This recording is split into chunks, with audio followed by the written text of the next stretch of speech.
नमस्कार साथियों। तो कैसे हैं आप सभी लोग। जैसा कि मैंने आपसे वादा किया था कि हम इस सीसैट की सीरीज को आगे बढ़ाते रहेंगे। सीसैट 2023 के मैथ्स का कंप्लीट सॉल्यूशन पार्ट 1 हम कर चुके हैं, जिसमें मैंने आपको 10 सवाल हल कराए थे। आज हम पार्ट 2 डिस्कस करेंगे, जिसमें हम फिर अगले 10 सवालों की बात करेंगे। फिर हम पार्ट 3 डिस्कस करेंगे। उसी क्रम में आपके सामने पेश है ये सवाल, क्वेश्चन नंबर 11।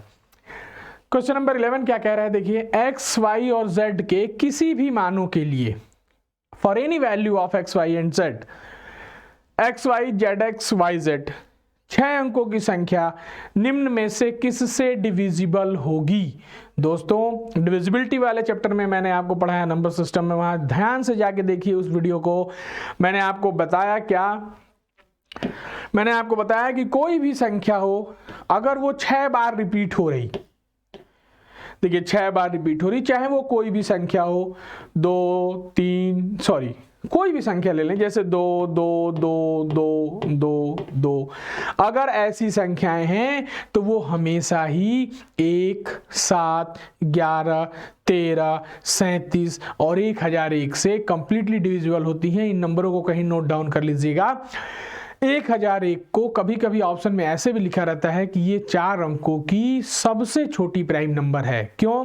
4 अंकों की सबसे छोटी संख्या, सॉरी 3 अंकों की सबसे छोटी 999। जैसे आप 4 अंकों में पहुंचेंगे 1000, 1000 प्राइम नहीं है, लेकिन 4 अंकों में 1000 के ऊपर कौन सी संख्या पड़ेगी? 1001। तो इसको कहते हैं क्या? 4 अंकों की सबसे छोटी अभाज्य संख्या प्राइम नंबर।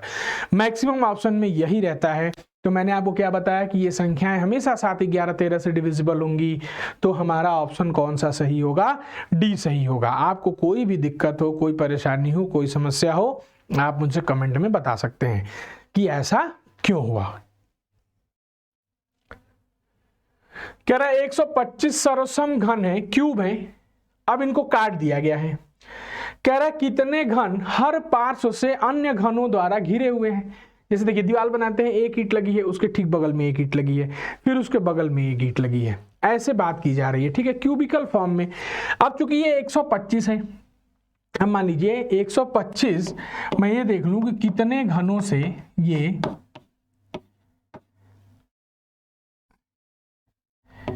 आइडेंटिकल क्यूब्स, तो यहां से n की वैल्यू क्या आ जाएगी?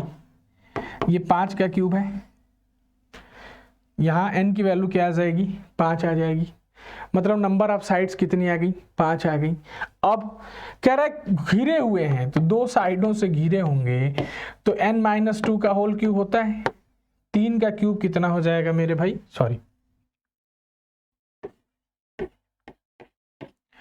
n की वैल्यू 27।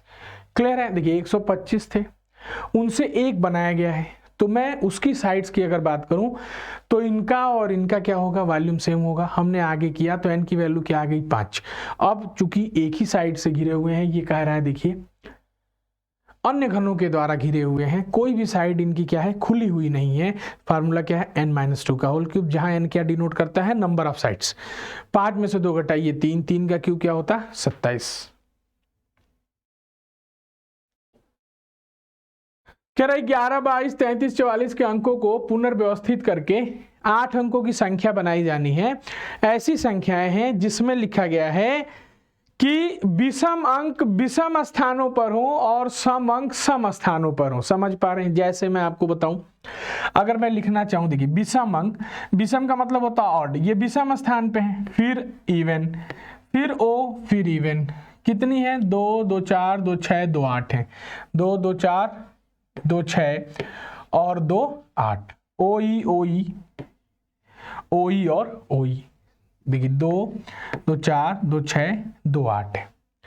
अब इसमें से हमको लेना है, तो देखिए O कितनी बार है? 4 बार है। E कितनी बार है? 4 बार है। तो भाई हमें लेना होगा, ये दिख रहा है आपको, 4p4 इंटू 4p4। और रिपीटिशन किसका हो रहा है? देखिए O का हो रहा और E का, 2 संख्याओं का रिपीटिशन है। कितनी बार है? 3 बार। फैक्टोरियल 2 फैक्टोरियल 2 और फैक्टोरियल 2। ठीक है, इसको हल कर लेते हैं। 4p4 का मतलब हो गया 4 into 3 into factorial 2, 4 into 3 into factorial 2 into है बाई फैक्टोरियल 2 और फैक्टोरियल 2। फैक्टोरियल 2 से फैक्टोरियल 2 कैंसिल, फैक्टोरियल 2 से फैक्टोरियल 2 कैंसिल। ऊपर क्या बच गया 2 बार, 4 3 2, 4 3 12, 2 24 3 36। आंसर कितना आ जाएगा 36। किसी को कोई दिक्कत, कोई समस्या हो बताएं। 4 3 12, चौके 48, 3 144 और बटे 4 है ना। देखिए 1 2 3 4 5 6 7 8, 4 बार रिपीट हो रहे हैं, तो आंसर कितना आ जाएगा 36। अगला सवाल देखिए, कह रहा है एक आदमी है किसी काम को 8 16 और 12 दिनों में कर सकता है। ये अल्टरनेट एज का कॉन्सेप्ट मैंने आपको टाइम एंड वर्क वाली वीडियो में देखिए।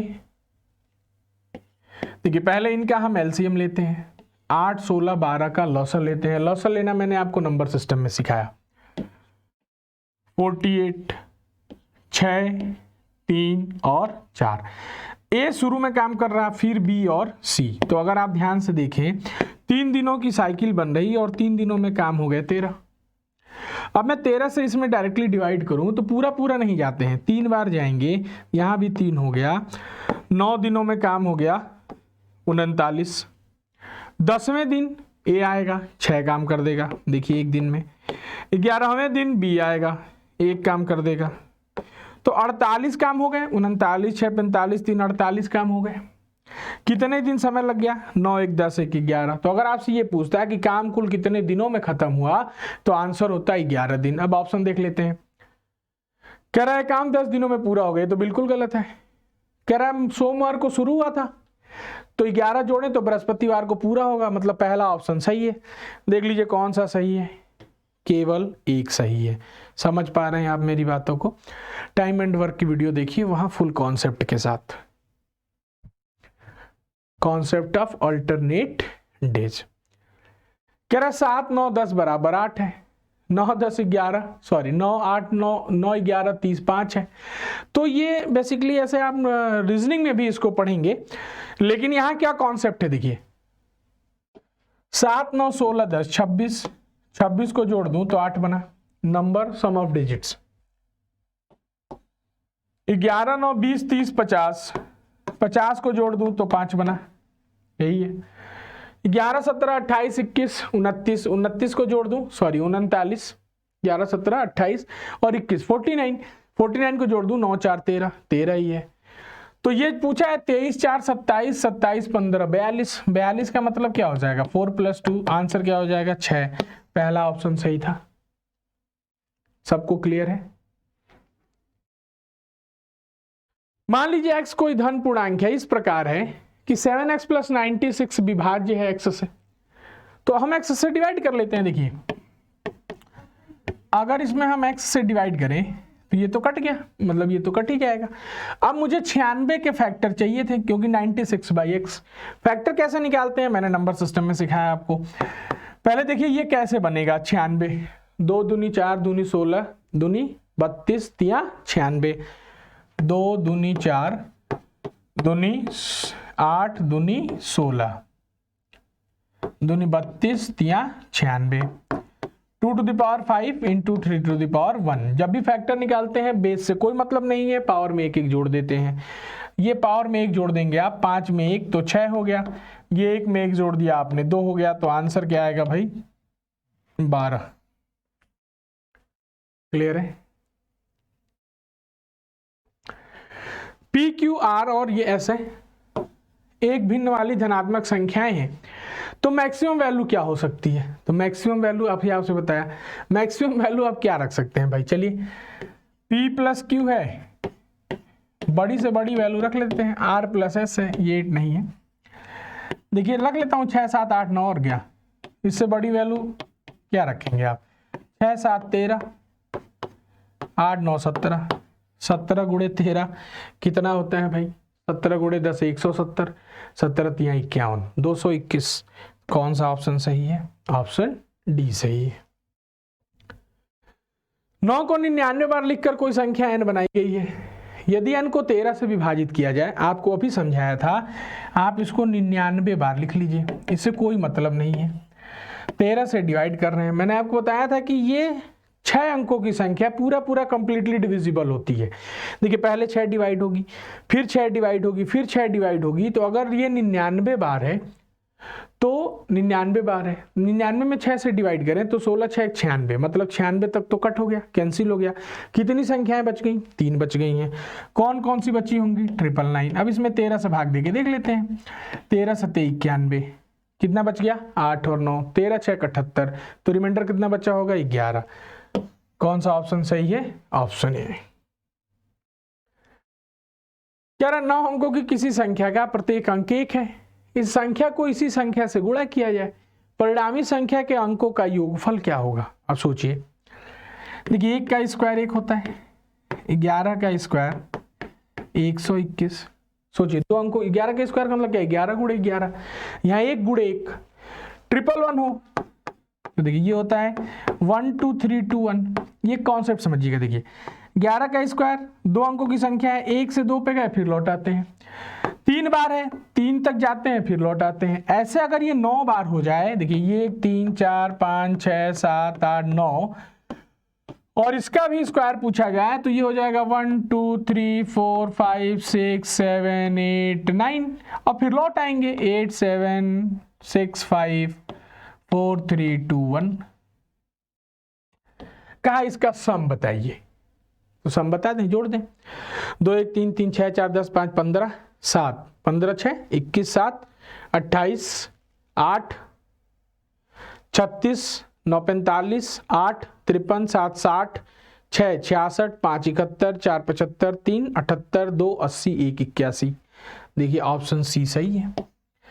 ठीक है, ये स्क्वायर में मैंने आपको कॉन्सेप्ट समझाया था जब 11 हो। 10 से 100 तक लिखे जाने वाले सभी पूर्णांकों में आने वाले सभी अंकों का योगफल क्या होगा? 10 से 100 लिखना है। अब सोचिए, अगर मैं यहां से 11 से लिखूं, देखिए 11 से, या 10 भी ले लेते हैं। देखिए 10 यहां लिख दीजिए, 11 12 13 14 15 16 17, बहुत ध्यान समझिएगा कॉन्सेप्ट, 18 19, यहीं तक लेते हैं, 20 छोड़ते हैं अभी। क्यों? देखिए 20 का यूनिट डिजिट 0 हो गया, ठीक, वैसे 10 का यूनिट डिजिट 0 हो गया। तो अगर मैं 1 से 9 तक जोड़ूं, अंकों का योग लिखना है, तो 1 से 9 तक तो 45 होगा, हुआ। और यहां देखिए अब ये 1 तो 10 बार होगा क्योंकि यहां भी है, तो 45 और 10 55 हो गया। बहुत ध्यान समझिएगा, यहाँ 55 हो गया, कहां से कहां तक? 10 से लेके 19 तक ही क्या हो गया? 55 हो गया। अब जैसे 20 में आओगे, आप ध्यान से समझिएगा, बस एक बार इस सीरीज को समझ गए, 21 22 23, ये गाय जाएगी 29 तक। देखिए फिर 1 से 9 तक की संख्याओं का योगफल 45 होगा।